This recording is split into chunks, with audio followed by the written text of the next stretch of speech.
Assalamualaikum dan salam sejahtera. Hari ini kita nak tutur cara tukar cover Asus MVN. Yang ni yang original. Yang ni original dan owner dah beli yang karbon. Ini yang karbon dan yang ni dia punya cover. Okay, first time kita masukkan dalam lubang ni dulu. Yang sini ni, masuk dekat sini. Dan kat sini kita tepuk tepuk dan kita masukkan skru dengan klip. Okey, sebelum tepuk kita tanda dulu bahagian ni. Pastikan kedua kiri rakan ini balance pastikan dia selari, lubang ni dengan lubang ni selari. Dan kita tanda. Tanda dekat sini. Macam yang saya telah tanda ni. Dan kemudian kita tebuk tebuk mengikut keluasan seperti yang macam ni. Okey. Okey, seeloknya tebuk pakai skru dulu untuk kita buat penanda.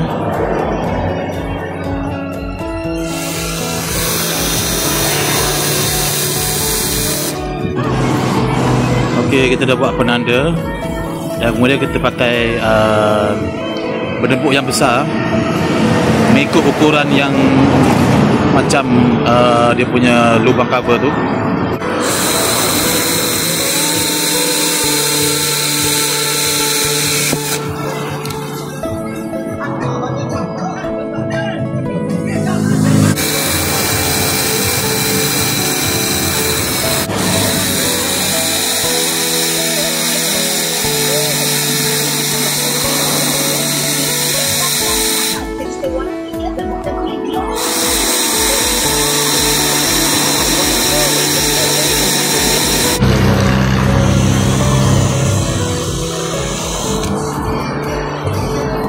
Okey, seterusnya kita masukkan yang sini ni, dekat sini. Dan lubang ni dekat ni ya.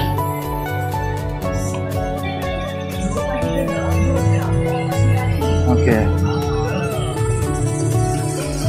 Ni yang dekat belakang. Nanti kita letak klip untuk kepilkan dia. Dan skru dekat sini.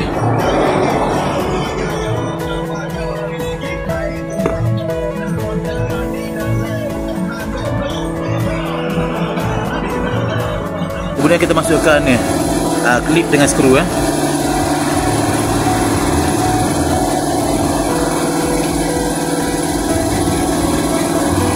tapi sebelum kita masukkan klip ni, kita perlu masukkan skru yang atas ni dulu dengan yang bawah ni.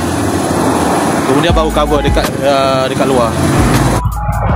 Kita masukkan skru bahagian yang depan dulu.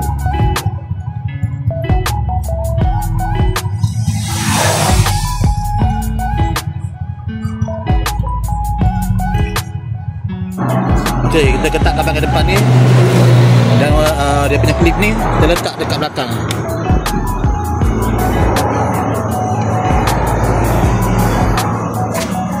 Kita masukkan dekat sini.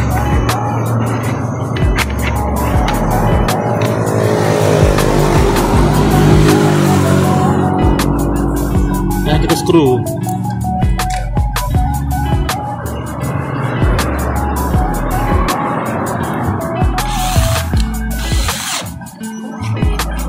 Okey.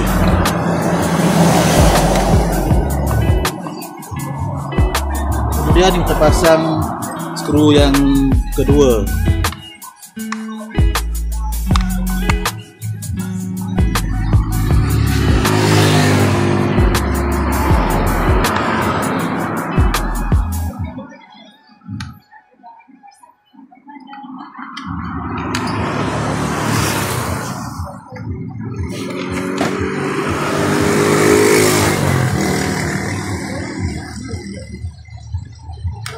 Okey, siap.